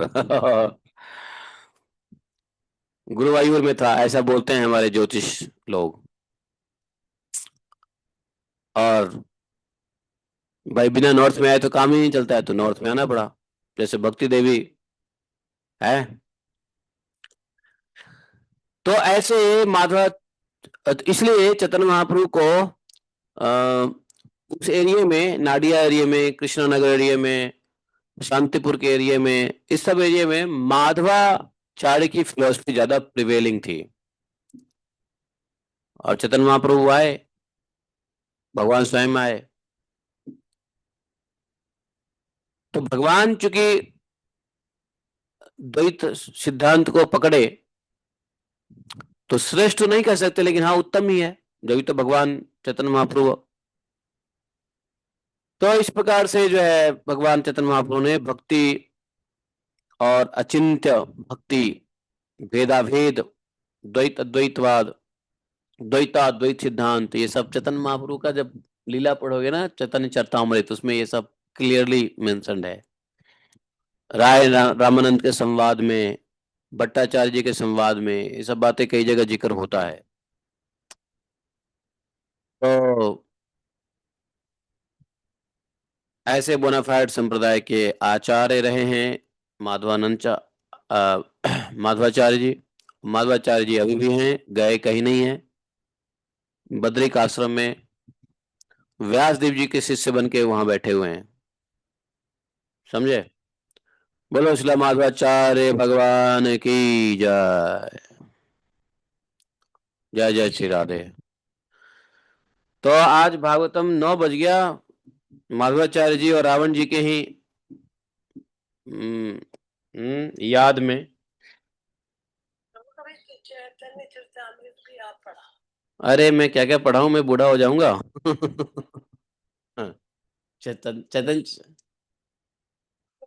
ने आपको अपना नाम भी दिया था, कीर्तिदास।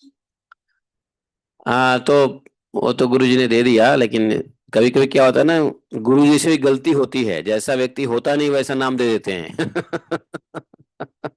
है कि नहीं।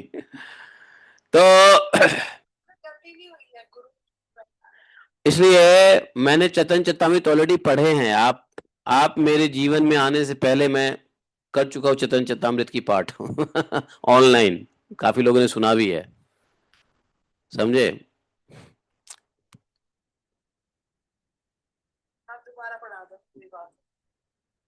चलो, अब इधर तो हमने समझ लिया कि जब नंद बाबा वसुदेव जी माता को लेके आ गए, जगदम्बा गौड़ी योग माया को लेके आ गए कारागढ़ में, तो वो हमने कल नवमी के दिन समझ लिया नहीं। आज अब दूसरे साइड में देखो, सुबह हो गया है, श्रुति ग्रह के सभी दासियां चिल्लाती चीखती जोर से, हा हा हा हा, बहुत मस्ती में, खुशी से, प्रसन्नता से चारों तरफ नाच रही है। हाँ, नंद के घर आनंद भयो, नंद के घर आनंद भयो। नंद बाबा गए हुए हैं कहाँ? गाय की सेवा कर रहे हैं, दूध दो रहे हैं, गोबर हटा रहे हैं, मतलब गाय के, जहाँ गाय बनती है ना उसको क्या बोलते हैं, गौशाला, गौशाला में है। और एक गोपी आकर कहती है नंद बाबा, अरे नंद बाबा। अब वो बोल नहीं पा रही है इतनी खुशी के मारे।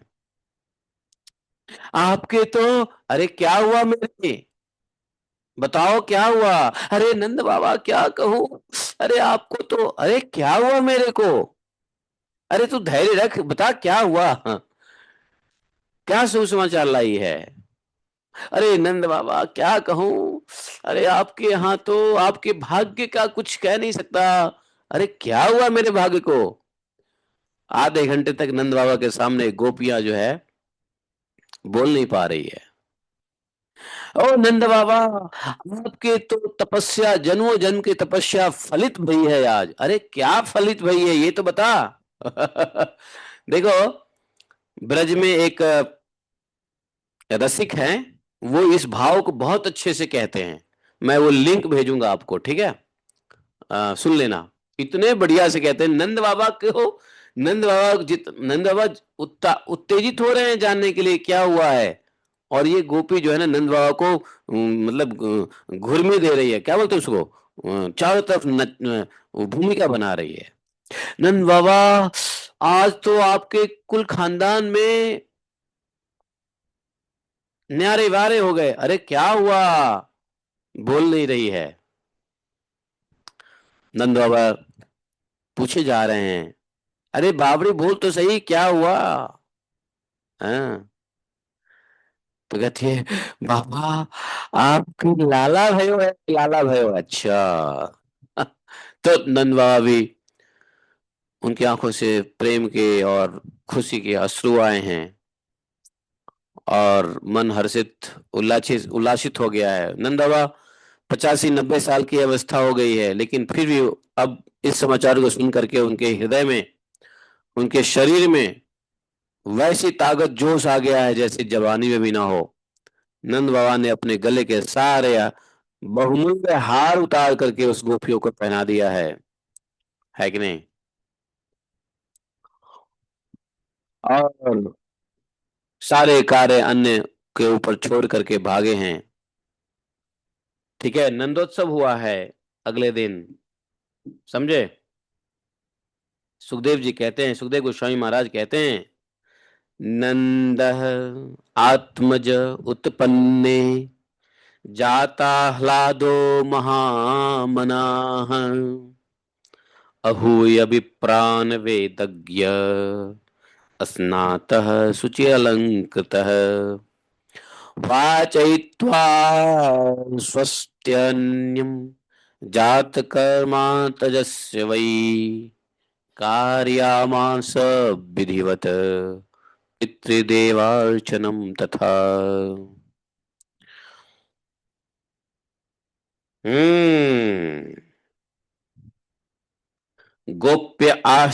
गोप्याश्चाकरण्य मुदिता यशोदायाः सुतोद्भवम् आत्मानं भूषयाश्चक्रुः वस्त्राकल्पाञ्जनादिभिः। ॐ अज्ञानतिमिरान्धस्य ज्ञानाञ्जनशलाखया चक्षुरुन्मीलितं येन तस्मै श्रीगुरवे नमः। तो यशोदा जी के पुत्र हुआ है, यह सुनकर गोपियों को भी बड़ा आनंद हुआ। उन्होंने सुंदर सुंदर वस्त्र, सभी गोपियों को गांव में हल्ला हो गया।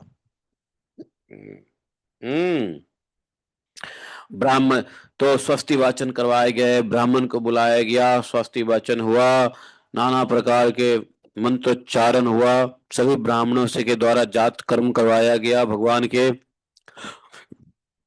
समझे? देवता पितरों की पूजा गई है, ब्राह्मणों को खूब दान दिया है, आभूषण दिए हैं, वस्त्र दिए हैं, 2 लाख गाय दान किया है। नंद बाबा ने 2 लाख गाय दान किया है।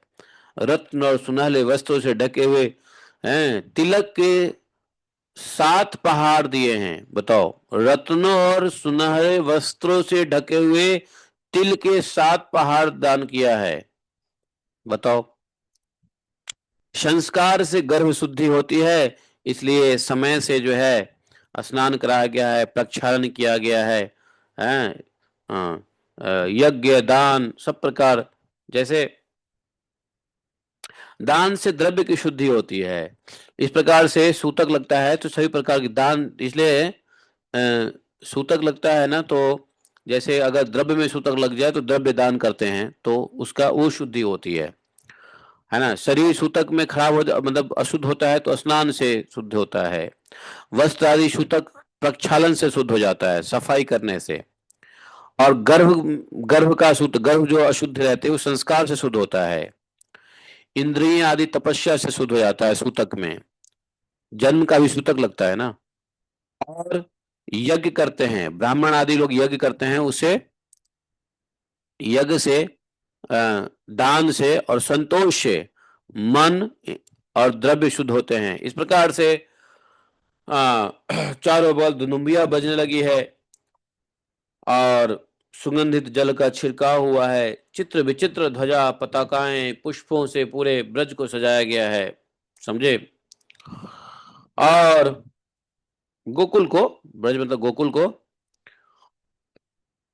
हा हा, सभी गोपियों को गांव में पता चल गया है, सब नए नए वस्त्र पहन के आई हैं।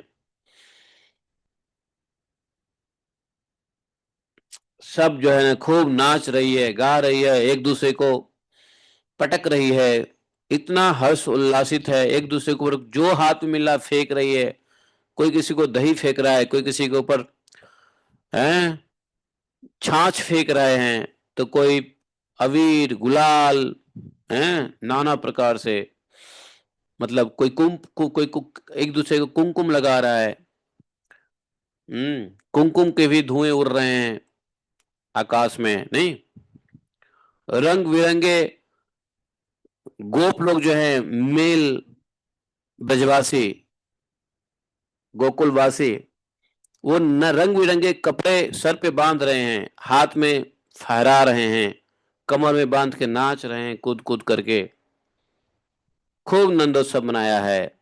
नंद बाबा को बीच में खींच करके चारों ओर से गोप लोग नाच रहे हैं, यशोदा मैया तो लेटी हुई है। तो इस प्रकार से खूब जो है रोहिणी माता भी खूब सजी हुई है।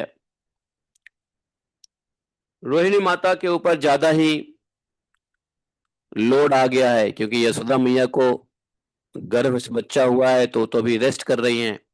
सारा व्यवस्था घर का रोहिणी माता को करना पड़ रहा है, सबका स्वागत, सबका सबको उपहार देना, सबसे उपहार लेना, नाना प्रकार के उपहार लेकर के सब आ रहे हैं नंद बाबा के महल में। तो रोहिणी माता काफी व्यस्त हो गई हैं। यहां तक कि नंद बाबा के ब्रज में सभी प्रकार की रिद्धि और सिद्धि निवास करने लगी, अटखेलियां करने लगी। लक्ष्मी जी की क्रीड़ा स्थल बन गया नंद बाबा का महल, समझे। इस प्रकार से नंदोत्सव हुआ है। नंदोत्सव के कुछ दिन बाद नंद बाबा गोकुल की रक्षा के लिए श्रेष्ठ श्रेष्ठ गोपों को सौंप दिया है कि भाई मैं जा रहा हूं। उनके हृदय में इच्छा है कि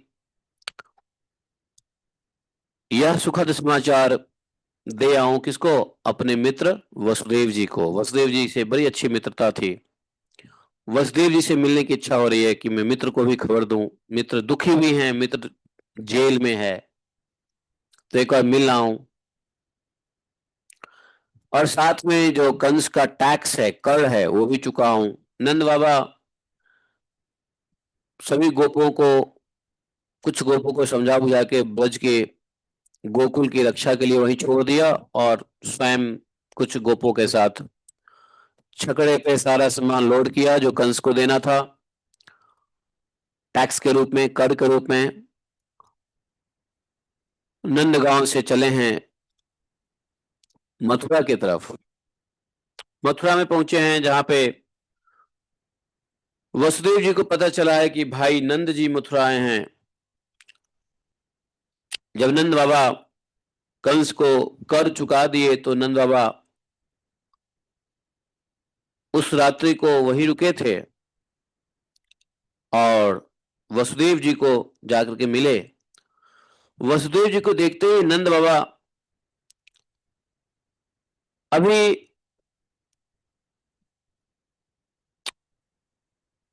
वसुदेव जी से मिलने गए नंद बाबा। अभी वसुदेव देव की कारागार से बाहर हो गई है ना, याद है ना, कारागार से बाहर निकल गए हैं। ये भी सूचना मिली ही होगी नंद बाबा को कि वसुदेव जी अब मथुरा में कारागार से बाहर हैं, तो मिल सकते हैं। तो मिलने गए, वसुदेव जी गए मिलने नंद जी को। सहसा नंद जी खड़े होकर स्वागत किया है, मानो मरे हुए शरीर में प्राण आ गया हो।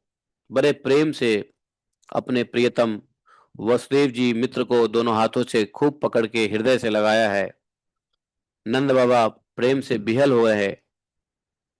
वसुदेव जी ने नंद बाबा का खूब स्वागत किया है, बड़े आदर पूर्वक आराम से बिठाया। लेकिन नंद बाबा का चित्त मिल तो रहे वसुदेव जी से, लेकिन नंद बाबा का चित्त भगवान कृष्ण में, पुत्र में ही लगा हुआ है। नंद बाबा से वसुदेव जी ने कुशल मंगल पूछा है, सब ठीक ठाक तो है ब्रज में। वसुदेव जी ने नंद बाबा को कहा है कि भाई नंद, तुम्हारी उम्र बहुत अधिक हो चुकी है, उम्र ढल गया है, संतान की कोई उम्मीद भी नहीं थी, फिर भी भगवान की कृपा से तुमको पुत्र लाभ हुआ है, जिसकी आशा थी नहीं। आशा छोड़ चुके थे नंद बाबा यशोदा मैया पुत्र की। जानते हो, जब संसार में आशा छूटता है तो भगवान अपने भक्तों की आशा पूर्ति करते हैं। जब संसार से आशा छूट जाए, यशोदा मैया और नंद बाबा को कोई उम्मीद आशा नहीं थी अब कि बालक होगा। भगवान की कृपा हुई, स्वयं आ गए। तो वसुदेव जी ने बड़ा बधाई दिया है कि भाई अब तुम्हें संतान प्राप्त हो गया है, ये तो बड़ा आनंद का विषय है, आज हम लोग का मिलना भी हो गया है। लेकिन वसुदेव जी नहीं चाहते हैं कि नंद बाबा ज्यादा दिन तक मथुरा में रहे। नंद बाबा को कहा है वसुदेव जी ने, नंद बाबा, नंद भाई, ये सब ठीक तो है, बहुत खुशी की बात है, आपको पुत्र उत्पन्न हुआ है, सब ठीक है, आनंद का विषय है, लेकिन सुनो, आजकल ब्रज में बहुत ज्यादा आतंक फैला हुआ है, और आप जो है अधिक दिन मथुरा में मत रुकिए, अधिक देर मथुरा में मत रुकिए। नंद बाबा तो अगले दिन ही जाने वाले थे, अधिक देर की क्या बात थी, अधिक दिन की बात ही नहीं है। लेकिन दिन होने, अगले दिन सुबह होने के बावजूद भी वसुदेव जी ने कह दिया कि आपको अधिक देर नहीं रुकना चाहिए, अर्थात अभी के अभी चलो, निकल जाओ। वसुदेव जी तो उनके महल में राज, वसुदेव जी तो कारागार से निकल गए ना, तो उनको सारी सूचनाएं मिलती रहती थी कि कंस के मंत्रियों ने क्या प्लानिंग किया है, गुप्तचरों से और कानू कानाफुसरी सबको पता चलता था। तो वसुदेव जी ने यही अलर्ट कर दिया नंद बाबा को कि आजकल बहुत अपशगुन हो रहे हैं ब्रज में, महावन में। आप शीघ्र ही चले जाइए गोकुल, अधिक समय मत रुकिए यहाँ पर, समय ठीक नहीं है, बड़े उपद्रव हो रहे हैं ब्रज में। आपस में बात कर ही रहे थे नंद बाबा और वसुदेव जी, एक दूसरे के समाचार पूछ रहे थे, सब कुछ पूछ रहे थे। उसी बीच में वसुदेव जी का इस प्रकार से चिंतित होकर के कहना नंद बाबा को थोड़ा सा चिंता में डाल दिया। नंद बाबा के कहने के मुताबिक, वसुदेव जी के कहने के मुताबिक नंद बाबा मिल करके चले तो हैं मथुरा से, लेकिन मथुरा से जब निकले हैं तो रास्ते में नंद बाबा यही सोच रहे हैं कि ऐसी कौन सी अपशगुन का संकेत दिया है वसुदेव जी ने, कहीं कोई आपत्ति विपत्ति तो नहीं आने वाली है गोकुल में। क्योंकि वसुदेव जी झूठ नहीं बोलते हैं, वसुदेव जी पुण्यात्मा हैं, वसुदेव जी का शंका गलत नहीं हो सकता है।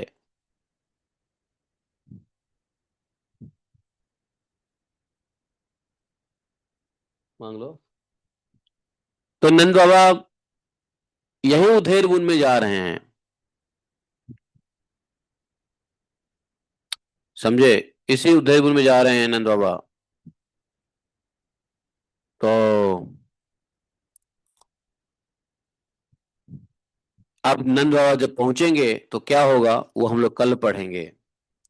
सुखदेव जी कहते हैं, इति नंदादयो गोपाः प्रोक्तास्ते शौरिणा ययुः अनोभिरन्नोक्तैः तमनुज्ञाय गोकुलम। जब वसुदेव जी ने कहा इस प्रकार से, तब नंद आदि गोपों ने वसुदेव जी से अनुमति लेकर के बैल को जोता और छकड़े पर सवार होकर के गोकुल की यात्रा की। समझे?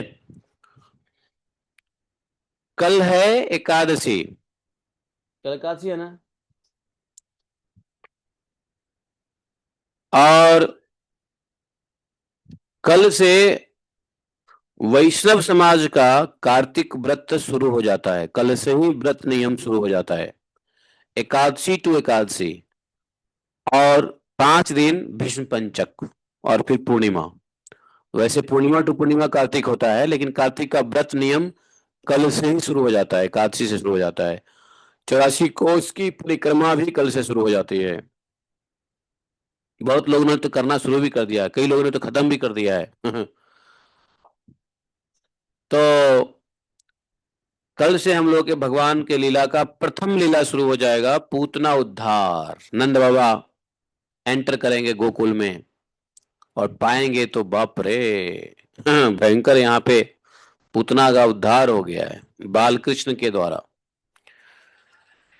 तो दसम स्कंद के 6ठे अध्याय हम लोग कल पूतना उद्धार को समझेंगे। बोले ग्रंथराज श्रीमद् भागवत महापुराण की जय। एकम शास्त्रम देव की पुत्र गीतम, एको देवो देव की पुत्र एव, एकम मंत्रस्य तस्नामानि यानि कर्मापि तस्य देवस्य सेवः। त्वमेव माता च पिता त्वमेव बन्धुश्च सखा त्वमेव विद्या द्रविणं त्वमेव मम सर्वदेव देवः। कृष्णाय वासुदेवाय हरे परमात्मने प्रणतक्लेशनाशाय गोविन्दाय नमो नमः। हे कृष्ण करुणा सिंधु दीनबंधु जगतपते गोपेश गोपिका कांतम राधा कांतम नमोस्तुते। तप्त कांचन गौरांगी राधे वृंदावनेश्वरी वृषभानुसुते देवी प्रणमामि हरिप्रिये। वाञ्छाकल्पतरुभ्यश्च कृपा सिन्धुभैव च पतितानां पावनेभ्यो वैष्णवेभ्यो नमो नमः। जय श्री कृष्ण चैतन्य प्रभु नित्यानंद, श्री अद्वैत गदाधर शिवासादि गौर भक्तवृंद।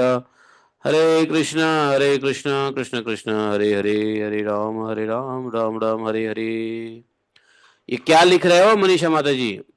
अनम्यूट करके बोलो ना, ये समझ में नहीं आ रहा है। मार्टिन वेस्ट क्या होता है ये? What is this Martin waste?